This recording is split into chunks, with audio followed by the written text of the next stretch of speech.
Hello everyone, હું હાર્દિક ચાવડા આપનું સ્વાગત કરું છું યુવા ઉપનિષદ ફાઉન્ડેશનના ઓનલાઈન પ્લેટફોર્મ પર.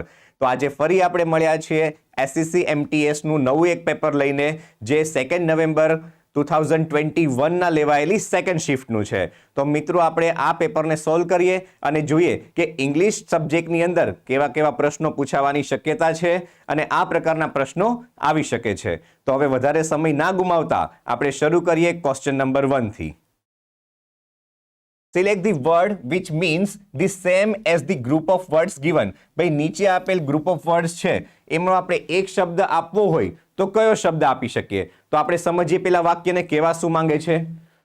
One who is mentally not sound, એટલે કે ભાઈ કોઈ એક એવો વ્યક્તિ કે જે મેન્ટલી સાઉન્ડ નથી, સ્વસ્થ નથી, તો એના માટેનો વર્ડ આપણે વાપરી શકીએ છીએ. અહીંયા વોકેબનો પ્રશ્ન છે લ્યુનેટિક. તો તમારો સાચો જવાબ બને છે મિત્રો B, lunatic is the right answer. Question number 2, select the most appropriate antonym. ભાઈ, વિરોધી શબ્દ આપવાનો છે આપણે અહીંયા. તો ઇગ્નોરન્ટ નો વિરોધી શું થશે? અહીંયા ઇગ્નોરન્ટ નો વિરોધી જો આપણે જોઈએ તો પેલા તો ઇગ્નોરન્ટ એટલે શું એ સમજવું પડે. ભાઈ, ઇગ્નોરન્ટ એવા વ્યક્તિને કહી શકાય કે જેની પાસે જ્ઞાન નથી, નોલેજ નથી, જેની પાસે કોઈ વધારે માહિતી નથી. તો ભાઈ, જેની પાસે નોલેજ નથી તો કોની પાસે નોલેજ ના હોય? ભાઈ, જે વ્યક્તિ કશું શીખ્યો ના હોય એની પાસે નોલેજ ના હોય. તો નોલેજ હોય કોની પાસે? જે વ્યક્તિ કંઈક શીખ્યો હોય એની જ પાસે તો હોય નોલેજ. જેમ કે તમે બધા મિત્રો શીખો છો ઓનલાઈન વિડીયોઝ જોઈને, તો તમારી પાસે હવે ઇંગ્લિશનું નોલેજ છે. તો નોલેજ જેની પાસે છે એવો વ્યક્તિ વિરોધી આપવું છે તો શીખે એની પાસે નોલેજ હોય. શીખવું, લર્ન્ટ, તો લર્ન્ટ એટલે કે જેની પાસે નોલેજ છે એવો વિરોધી શબ્દ.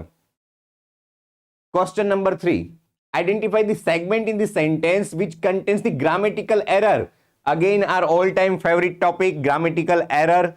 તો ગ્રામેટિકલ એરરની જો વાત કરીએ, the ship was facing very stronger currents in the ocean. ભાઈ, દરિયામાં કોઈ શિપ હતું, એને કેવા કરન્ટ્સ મળતા હતા? સ્ટ્રોંગર કરન્ટ્સ ફેસ કરી રહ્યું હતું. હવે ફ્રેન્ડ્સ, આપણે ઘણી વખત જોઈ ચૂક્યા છીએ ડિગ્રી ઓફ કમ્પેરિઝન.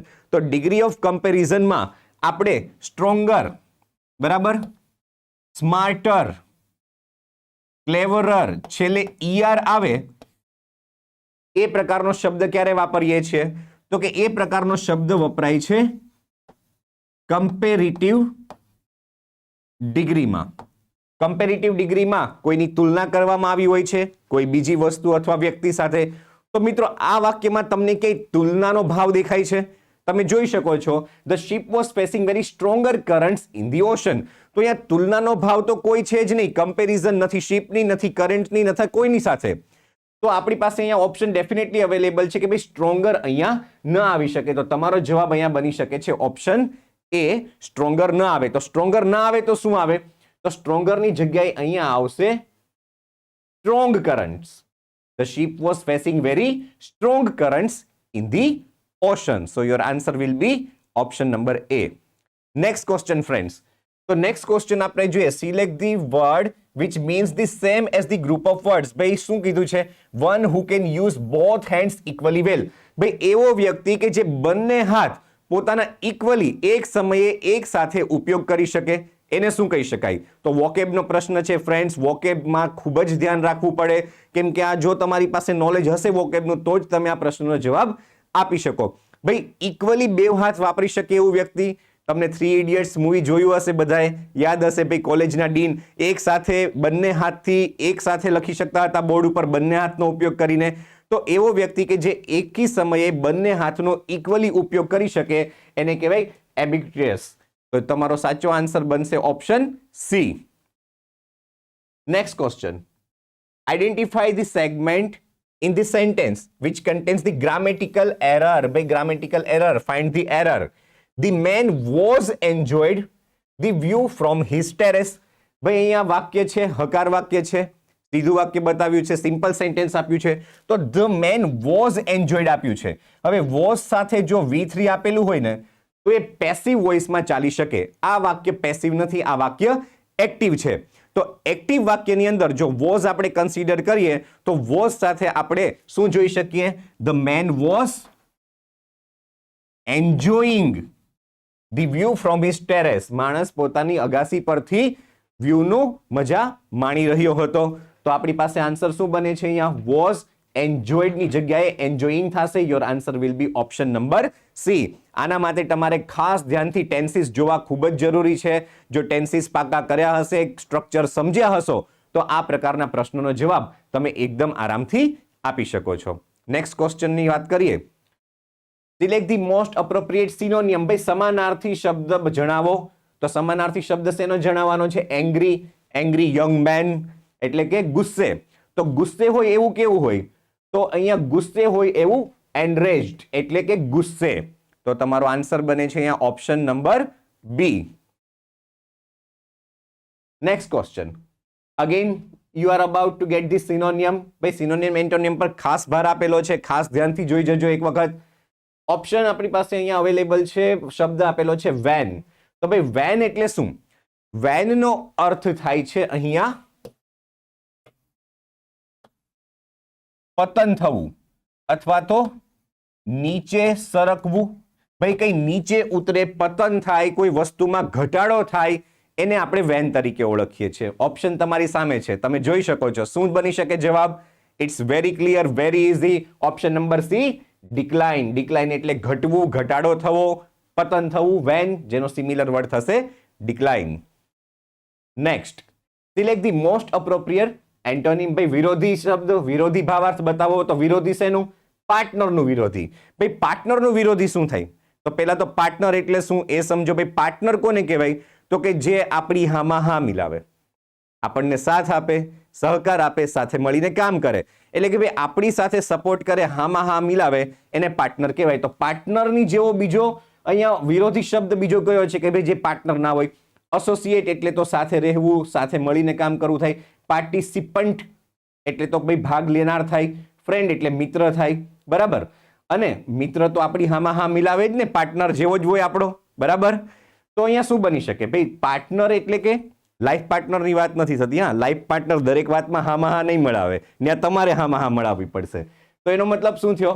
અપોનન્ટ. અપોનન્ટ એટલે કે તમારા કમ્પિટિટર, વિરોધી, જે તમારી સામે પડ્યા છે, તમારી હામાં હા નથી મિલાવતા. તો કમ્પિટિટર એટલે કે અપોનન્ટ તમારો અહીંયા સાચો જવાબ બને છે. Next. Select the incorrectly spelled word. ભાઈ again spotting the spelling error. ભાઈ સ્પેલિંગ એરરમાં પણ ખાસ ધ્યાન આપજો. બરાબર. આમ તો ઈઝી હોય છે, જો તમે પ્રેક્ટિસ કરો, ધ્યાનથી સ્પેલિંગ જોયા હોય એક વખત, તો આરામથી કરી શકો છો. અહીંયા તમે જોઈ શકો છો મેન્ટેનન્સના સ્પેલિંગમાં મિસ્ટેક છે. બરાબર. અહીંયા એ આઈ હટાવીને માત્ર તમારે ઈ કરવાનો રહેશે. તો મેન્ટેનન્સ આ રીતે બનશે. Your right answer will be option number D. If you go for the next question, the question is select the most appropriate meaning of the given idiom. ભાઈ આ idiom and phrase ની વાત કરીએ તો a bolt from the blue નો અર્થ શું થાય? Complete vocab question. A bolt from the blue નો અર્થ થશે unexpected and surprising event. Option C. Unexpected and surprising event. અચાનક આપણા જીવનમાં કોઈ ઘટના બની જાય જે સરપ્રાઇઝિંગ હોય, અનએક્સપેક્ટેડ હોય, ધાર્યું ના હોય એવું થઈ જાય. બરાબર. તો એને કહેવાય a bolt from the blue. Next question. Select the most appropriate option to the substitute to the underline segment in the given sentence. If there is no need of substitution, then say no error. The question is, the ostrich is a peculiar bird. Sometimes it prefer to run around in circle. ભાઈ અહીંયા કોઈ પક્ષીની વાત કરી છે, ઓસ્ટ્રીચની વાત કરી છે, ને ભાઈ શું કહે છે કે ભાઈ ઘણી વખતે કેવું પ્રિફર કરે છે? Run around the circle. ભાઈ સર્કલમાં દોડે છે. બરાબર. હવે જે ક્રિયાઓ દરરોજ થાય છે, સામાન્ય રીતે થાય છે, અવારનવાર થાય છે, એને આપણે કયા ટેન્સ તરીકે ઓળખીએ છીએ ફ્રેન્ડ્સ? એને આપણે ઓળખીએ છીએ સિમ્પલ પ્રેઝન્ટ ટેન્સ.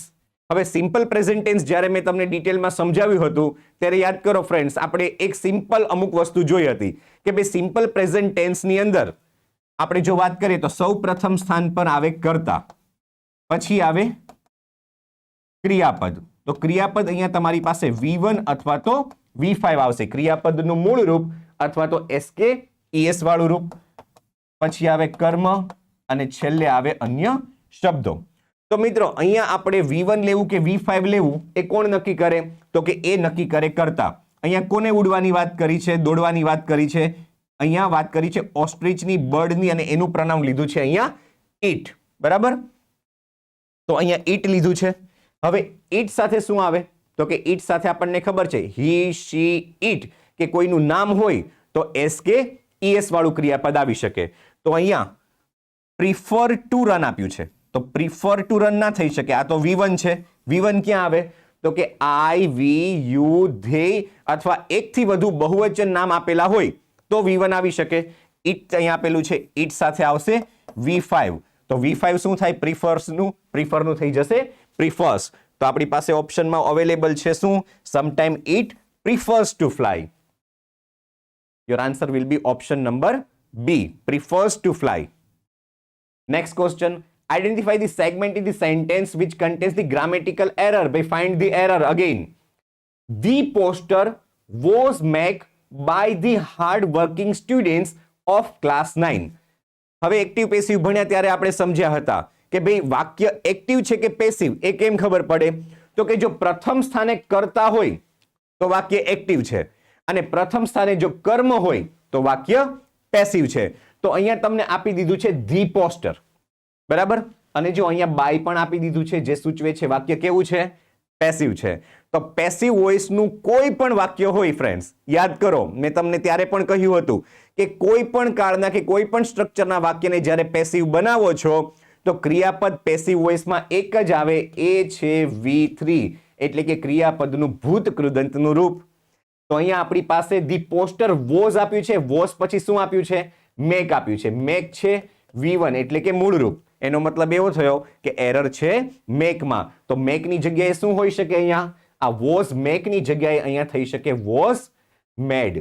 ભાઈ ક્લાસ 9 ના હાર્ડવર્કિંગ સ્ટુડન્ટ્સ દ્વારા પોસ્ટર બનાવાયું, આ રીતનો એનો અર્થ થઈ શકે છે. Next question. Select the most appropriate word to fill the blank. ભાઈ ખાલી જગ્યા ભરવા માટે સુટેબલ વર્ડ કયો છે? I am sure there is some truth in the news. ભાઈ હું ચોક્કસ છું કે ભાઈ આ જે સમાચાર આવ્યા છે એમાં કંઈક તો હકીકત છે, કંઈક તો સચ્ચાઈ છુપાયેલી છે. કેમ છે? there is no smoke blank fire. ભાઈ આગ વગર શું ના ઉઠે? એવું જ આપણે કહી શકીએ. આપણે બોલીએ છીએ કહાવતમાં, ભાઈ આગ કે બિના ધુઆं નહીં ઉઠતા, કहीं પર ધુઆं ઉઠા है मतलब वहां पर आग तो है ही. બેવનું કોમ્બિનેશન છે, તો મતલબ આગ વગર ધુમાડો ના થઈ શકે. Option number D. Next question. Select the incorrectly spelled word. ભાઈ ઇનકરેક્ટલી ભાઈ સ્પેલિંગ એરર અગેન પૂછી છે, તો spelling error complete vocab question, ખાસ ધ્યાન રાખજો. તો અહીંયા તમને આપેલું છે ઓલમાઇટલી, અહીંયા તમારી પાસે ડબલ એલ નહીં આવે, માત્ર એક જ એલ આવશે. Option number D. તો તમારો જવાબ છે D. Next. Select the most appropriate word to fill the blank. Again fill in the blanks. There was once a very blank king. ભાઈ એક સમય હતો કે ત્યારે એક રાજા હતો. હવે રાજા કેવો હતો એ કહ્યું છે અહીંયા. હવે એ કેમ ખબર પડે કે રાજા કેવો હતો? Definitely friends, English is a language. લેંગ્વેજને તમારે સમજવી પડશે. અહીંયા માત્ર તમારે રૂલ્સથી નથી ચાલવાનું, ભાવાર્થ પણ વાક્યનો સમજવો પડશે. આવા વાક્યોમાં તમને પાછળ સિચ્યુએશન આપી જશે અને એ સિચ્યુએશન તમને બતાવશે કે આ વાક્યનું કહેવાનું ભાવાર્થ શું છે. તો જો અહીંયા શું કીધું છે? જ્યુલિયસ કેસર who wanted to rule the whole world. ભાઈ આ એક રાજા હતો જે પૂરી દુનિયા ઉપર રાજ્ય કરવા માંગતો હતો, આખી દુનિયાને જીતવી હતી. તો હવે ઓપ્શન જો, કનેક્ટેડ છે એટલે જોડવું, ફેથફુલ બરાબર જેની પર વિશ્વાસ કરી શકાય, એમ્બિશિયસ એટલે કે ભાઈ વધારે પડતા એમ્બિશન્સ રાખવા વાળો, ધ્યેય રાખવા વાળો, એડવેન્ચરિયસ એટલે કે જીવનમાં કંઈક એડવેન્ચરિયસ પ્રવૃત્તિ કરવા વાળો. હવે કોઈ વ્યક્તિ તો આમાંથી બધા જ હોઈ શકે, બરાબર. કન્ટેન્ટેડ એટલે શું? તો કે સંતુષ્ટ, સોરી આગળ કહેવાય ગયું, અહીંયા થશે સંતુષ્ટ. કન્ટેન્ટેડ એટલે સંતુષ્ટ થશે. તો સંતુષ્ટ પણ હોઈ શકે કોઈ રાજા એડવેન્ચરિયસ પણ હોઈ શકે, શિકાર પર જાય રાજા, શિકાર કરવા માટે એડવેન્ચરિયસ, બરાબર. તો હવે વાત અહીંયા કરી છે દુનિયાને જીતવાની. તો દુનિયાને જીતવા માટે શું જોઈએ? એમ્બિશન જોઈએ. તો આપણો આન્સર શું બનશે? Option C, ambitious. ભાઈ રાજા તો હતો પણ કેવો હતો? એમ્બિશિયસ હતો. એટલો એમ્બિશિયસ કે તેણે પોતે આખી દુનિયા ઉપર રાજ્ય કરવું હતું. Next question. Select the most appropriate option to substitute to the underlined segment in the given sentence. ભાઈ ચલો અહીંયા જોઈએ સબસ્ટિટ્યુટ શું થઈ શકે અને જો ના હોય તો આપણે નો સબસ્ટિટ્યુશનનો પણ આન્સર આપી શકીએ છીએ. ડ્યુરિંગ હિઝ રિસર્ચ એટલે કે તેના રિસર્ચ દરમિયાન the forest officer was pleasantly surprised. ભાઈ કંઈક રિસર્ચ કરી રહ્યા હતા ફોરેસ્ટ ઓફિસર જંગલમાં, એમને શું થયું? સરપ્રાઇઝ થયું, પ્લીઝન્ટલી સરપ્રાઇઝ, ખુશીની વાત છે કંઈક. To find that the population of tigers, ભાઈ અહીંયા વાઘની વસ્તીની વાત કરી છે, હેડ ઇન્ક્રીઝડ. ભાઈ રિસર્ચ દરમિયાન શું જાણવા મળ્યું? કે ભાઈ જંગલની અંદર વાઘની વસ્તીમાં વધારો થયો હતો એવું રિસર્ચમાં જાણવા મળ્યું. તો વાક્ય અહીંયા કમ્પ્લીટ છે, પરફેક્ટ છે, એટલા માટે અહીંયા બની શકશે નો સબસ્ટિટ્યુશન રિક્વાયર્ડ. ભાઈ કંઈ સુધારાની જરૂર નથી આ વાક્યની અંદર. If we go for the next question, fill the blanks. Keeping distance from others is one of the blank one must take to remain safe from the coronavirus. ભાઈ કોરોના વાયરસ દરમિયાન બીજા લોકોથી શું રાખવાનું છે? ડિસ્ટન્સ રાખવાની વાત કરે છે. તો એ શું હોવું જોઈએ એક વ્યક્તિ દ્વારા કરાયેલું? હેબિટ. ભાઈ બીજાથી દૂર રહેવાની હેબિટ તો સારી નથી, બરાબર? એ હેબિટ ના હોઈ શકે. બીજાથી દૂર રહેવાના પોઈન્ટ્સ બી ના હોઈ શકે. બીજાથી દૂર રહેવાના ઇશ્યુઝ બી ના હોઈ શકે. પ્રિકોશન એટલે સાવધાની રાખવી. ભાઈ કોઈ પણ વસ્તુમાં પ્રિકોશન રાખવું એટલે શું? સાવધાની રાખવી. તો આ શું હોઈ શકે? પ્રિકોશન્સ હોઈ શકે. હવે અહીંયા તમને પ્રિકોશન્સ આપ્યું છે, બહુવચન. ફ્રેન્ડ્સ, આ પણ એક વસ્તુ હું તમને સમજાવી દઉં. જ્યારે તમને કોઈ પણ વસ્તુમાં વન ઓફ પૂછ્યું હોય ને તો યાદ રાખજો કે વન ઓફ પછી જે નાઉન આવે અથવા તો કોઈ પણ નામ આવે એ હંમેશા બહુવચન જ આવે. એ પ્રિકોશન ના હોઈ શકે, એ પ્રિકોશન્સ જ હોઈ શકે. જો એવું પણ પૂછાય છે, બરાબર, ઓપ્શનની અંદર તમને એક વચન નામ પણ આપેલા હોય વન ઓફ સાથે, તો યાદ રાખજો એક વચન નામ ન આવી શકે. એનું કારણ હું તમને સમજાઈ જાઉં. આ વન ઓફ જે છે એનો અર્થ શું થયો? કે કોઈ પર્ટિક્યુલર એક. હવે આ માની લો કે આ એક વચન નામ હોય એક, એમાંથી તમે એક કાઢી શકો? એકમાંથી એક નીકળે કોઈ દિવસ? ના નીકળે. તમારે એવું કેવું હોય કે ઘણા બધામાંનું એક. વન ઓફ એટલે શું? કે ભાઈ જેટલા બી સ્ટેપ્સ છે પ્રિકોશન્સના એમાંનો આ એક છે. તો આ હંમેશા બહુવચન હોય, બરાબર? આ ઘણા બધા હોય એમાંથી તમે આ એક એવું કહી શકો. એટલા માટે શું થઈ શકે? હંમેશા બહુવચન જ હોઈ શકે, પ્રિકોશન્સ જ હોઈ શકે. આ એક ખાસ પોઈન્ટ ધ્યાનમાં રાખજો. વન ઓફ પછી હંમેશા નાઉન બહુવચન પ્લુરલમાં જ આવશે.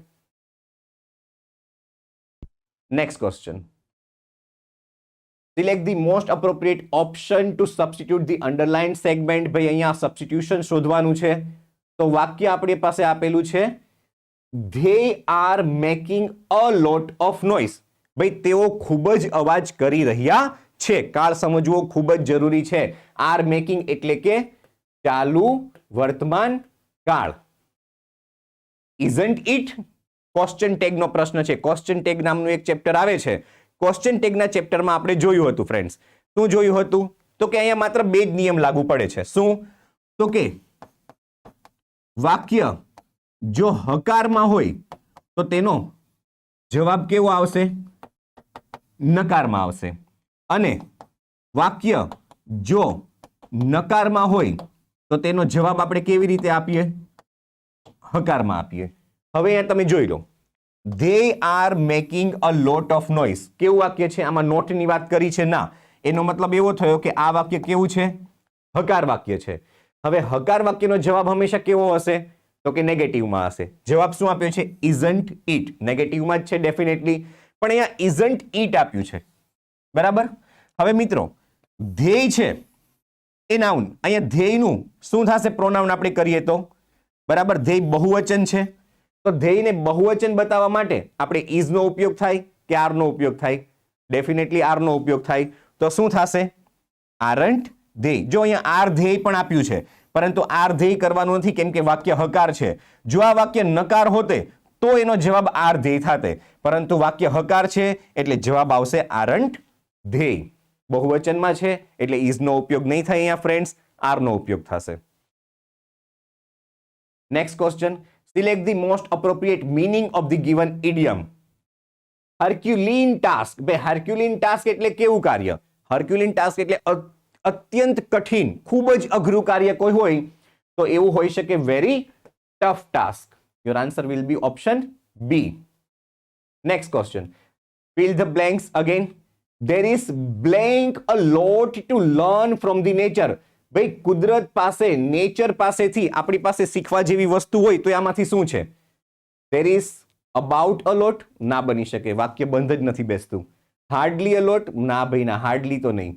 ક્વાઇટ એટલે અહીંયા ખૂબ જ વિશાળ માત્રામાં, પુષ્કળ માત્રામાં કે છે, બરાબર, વધારે માત્રામાં.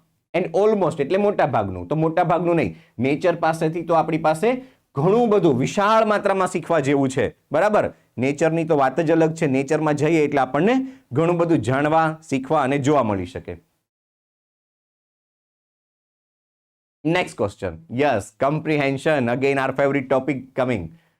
તો ભાઈ કોમ્પ્રિહેન્શન જોઈને મેં આગળ પણ વાત કરી છે, ગભરાવાનું નથી, ધ્યાનથી જોવાનું છે. જો તમારી પાસે સમય પૂરો બચતો હોય તો ધ્યાનથી સમજજો, જો સમય વધારે ના હોય તો માત્ર સીધા બ્લેન્ક્સ ઉપર જઈને પણ તમે શોર્ટમાં કરી શકો છો, પણ એના માટે ખૂબ જ પ્રેક્ટિસની જરૂર પડશે. તો આપણે જોઈએ, Nawab Mir Osman Ali Khan was the last ruler of Hyderabad. ભાઈ અહીંયા નવાબ મીરની વાત કરે છે, જે હૈદરાબાદના છેલ્લા રૂલર હતા. The largest princely state in British India. ભાઈ બ્રિટિશ ઇન્ડિયા જ્યારે હતું ત્યારે સૌથી મોટું રાજ્ય કહેવાતું. હી અસેન્ડેડ ધી થ્રોન. અસેન્ડેડ ધી થ્રોન એટલે કે સિંહાસન ઉપર બેસવું. રાજ્યાભિષેક થઈને જ્યારે રાજકુમાર સિંહાસન ઉપર બેસે એને એસેન્ડિંગ ધી થ્રોન કહેવાય. Blank the age of 25. ભાઈ 25 વર્ષની ઉંમરે આખું રાજ્ય સંભાળી લીધું હતું. યાદ કરો તમે, આપણે માત્ર એક એક્ઝામ પાસ કરવાની છે, ડેફિનેટલી થઈ જ શકે, બરાબર. એટલી મોટી પણ જવાબદારી નથી કે જેમાં રાજ્ય સંભાળવા ઉપર હોય. તો અહીંયા 25 વર્ષની ઉંમરે રાજ્ય સંભાળ્યું એવું કે છે. હવે ખાલી જગ્યાના ઓપ્શન તમને આપેલા છે with, of, at and to. તો હવે આપણે જ્યારે પ્રેપોઝિશન સ્ટડી કર્યું ત્યારે જોયું હતું કે ચોક્કસ સમય, સ્થળ, ગતિ, ઉંમર કે કિંમત દર્શાવવાની વાત હોય ત્યારે શેનો ઉપયોગ થાય? યસ, શેનો ઉપયોગ થાય? ડેફિનેટલી એટ નો ઉપયોગ થાય. ચોક્કસ કહી દીધું છે ભાઈ આ ઉંમરે, આ સ્પીડે, આ ગતિએ, કે ભાઈ આ કિંમત ઉપર કે આ જગ્યાએ, તો એના માટે એટ નો ઉપયોગ થાય છે. એટલે આન્સર થશે at the age of 25 ruled Hyderabad for 37 year. ભાઈ 37 વર્ષ સુધી રાજ્ય કર્યું. He blank on the cover of Time magazine as blank. ભાઈ ટાઈમ મેગેઝિનના કવર ઉપર કંઈક થયું હતું, આવ્યા હતા.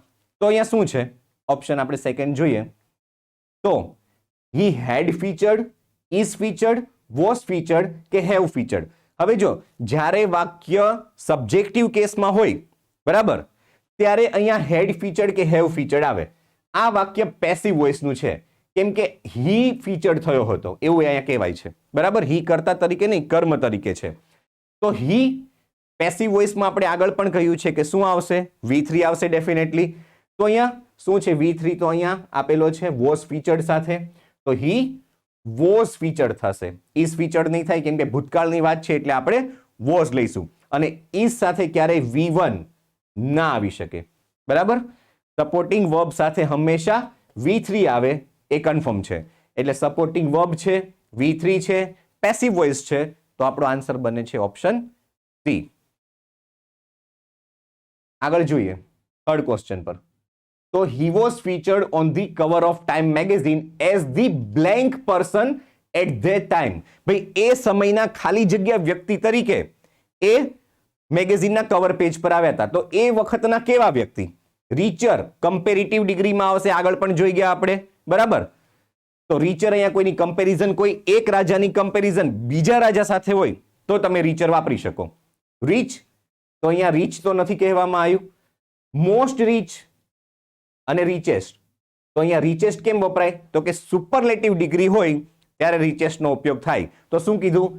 એટ ધી ટાઈમ, એ સમયના સૌથી ધનવાન રાજા. તો એક રાજાની તુલના કોની સાથે થઈ? ઘણા બધા લોકો સાથે થઈ, બાકીના બધા સાથે. તો એને આપણે સુપરલેટિવ ડિગ્રી તરીકે ઓળખીએ છીએ. તો અહીંયા શું વપરાશે? રીચેસ્ટ વપરાશે. Next question.